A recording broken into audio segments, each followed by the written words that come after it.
Alors effectivement, je me retrouve ici à l'Université du MEDEF, invité pour parler d'optimisme, qui, pour être tout à fait sincère, est un peu une surprise.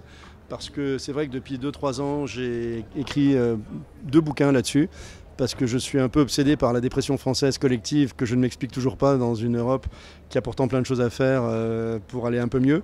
Et je me suis un peu inquiété de venir parler d'optimisme ce matin, début septembre, parce qu'il m'a semblé que depuis, on va dire début mai, depuis en fait la victoire d'Emmanuel Macron, il s'était passé un souffle de changement, d'envie en France, incarné par un jeune président qui n'avait pas peur de dire les choses, qui avait donné le sentiment, ou qui donne le sentiment de vouloir bouleverser beaucoup de choses, et que le politique allait peut-être enfin permettre aux Français de s'épanouir à nouveau. Je suis un peu plus dubitatif en cette rentrée, puisqu'il suffit d'avoir un été en France où on annonce une baisse dans les sondages du président pour que la France ait un peu la tentation de retomber en dépression collective. Donc je ne sais pas dans quel côté ça va finir par pencher. Ce dont je suis certain pour être aujourd'hui ici dans un milieu d'entrepreneurs, c'est que les entrepreneurs, c'est à eux que ça va.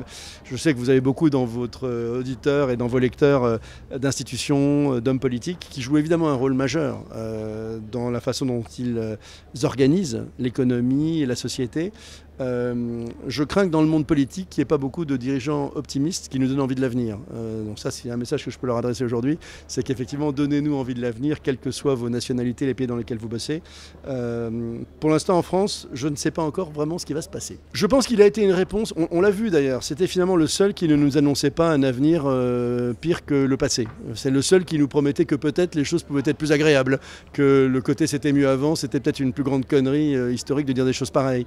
C'est celui qui a donné un peu de sens aux choses, qui a essayé d'expliquer que ça n'allait pas être facile, que le monde changeait à une vitesse absolument considérable, qu'il y a une accélération évidente de tous les enjeux planétaires, digitaux, économiques, humains, environnementaux, etc. Les autres étaient tous des oiseaux de malheur. Ils nous annonçaient la division, la rupture, un avenir noir. Donc l'optimisme a provisoirement gagné en France par cette parole positive. Maintenant, à l'évidence, les Français attendent essentiellement des actes. Je pense que les dirigeants, c'est intéressant parce que j'ai entendu ce matin au moins 5 personnes utiliser une des expressions que je déteste le plus au monde. J'ai écrit un bouquin il y a 3 ans maintenant qui s'appelle « Ne me dites plus jamais bon courage », qui est sous-titré « Lexique antidéprime à usage immédiat des Français ». Et ce livre, en fait, il recensait 12 expressions catastrophiques que les Français utilisent tout au long de la journée, dont le bon courage en guise de bonne journée quand ils partent travailler le matin. Et il y a une expression dans le livre que je déteste et qui est extrêmement politique, c'est « dans ce pays ». Je ne sais pas si vous avez remarqué, si on parle de Macron, et je ne suis pas en train de vous vendre Macron plus qu'un autre, ce n'était pas ça que je souhaite faire aujourd'hui, mais je me suis aperçu que Macron, pendant toute la campagne électorale, n'a jamais dit « dans ce pays ».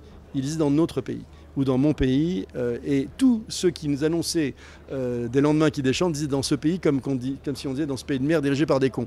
Et quelque part, je pense que c'est comme ici, on est entre entrepreneurs, quand on dit dans notre boîte, c'est pas pareil que dans cette boîte. C'est-à-dire quand on dit dans notre boîte, on a un projet, on a une envie partagée, on a envie de faire des choses. Et je crois que fondamentalement, le pouvoir de l'optimisme, il sert notamment à emmener les gens dans un projet. Moi, j'ai créé une chaîne de café qui s'appelle Columbus Café, que j'ai démarré il y a plus de 20 ans, qui aujourd'hui a à peu près 200 points de vente, que j'ai quitté, ou plutôt, je ne m'en cache pas, qui m'a quitté au bout de 10 ans parce que j'étais viré par mes investisseurs. Parce que j'étais mis en minorité trop rapidement, on a mis un peu trop de temps à gagner de l'argent, ce qui a été une épreuve fabuleuse. Enfin, moi, ça m'a tout fait découvrir, de la notion de ténacité, de courage, de rebond, de valoriser les échecs, etc. Mais au fond, ce que j'avais réussi à créer, c'était un projet partagé. Et je pense qu'au fond, ce que ceux qui nous écoutent, qui ont peut-être du pouvoir politique, doivent comprendre, c'est qu'ils doivent impérativement nous redonner l'envie d'un projet ambitieux et partagé. Et je dis ambitieux aussi parce que, vous savez, ce que je dénonce dans le bouquin notamment, c'est l'usage typiquement français de l'adjectif petit. Je ne sais pas si vous l'avez remarqué, mais en France, tout est petit. On envoie un petit SMS, un petit message, un petit café, une petite cigarette, une petite bouffe. Mais il y a les grandes vacances en France, mais il y a tout petit, tout le reste. Et j'aimerais que la France abandonne ce langage petit, remette de l'ambition, et qu'on ait des leaders un peu plus éclairés, qui nous donnent collectivement envie d'un avenir plus excitant que le passé. Dans un de mes bouquins, je cite une citation d'un philosophe qui dit que la France n'est pas amoureuse de son présent, qu'elle est angoissée par son avenir et qu'elle se réfugie dans son passé. Je pense que c'est une assez bonne image, et je pense que le rôle des politiques et des institutions, parce qu'elles ont un pouvoir phénoménal, c'est clairement de nous donner envie de l'avenir.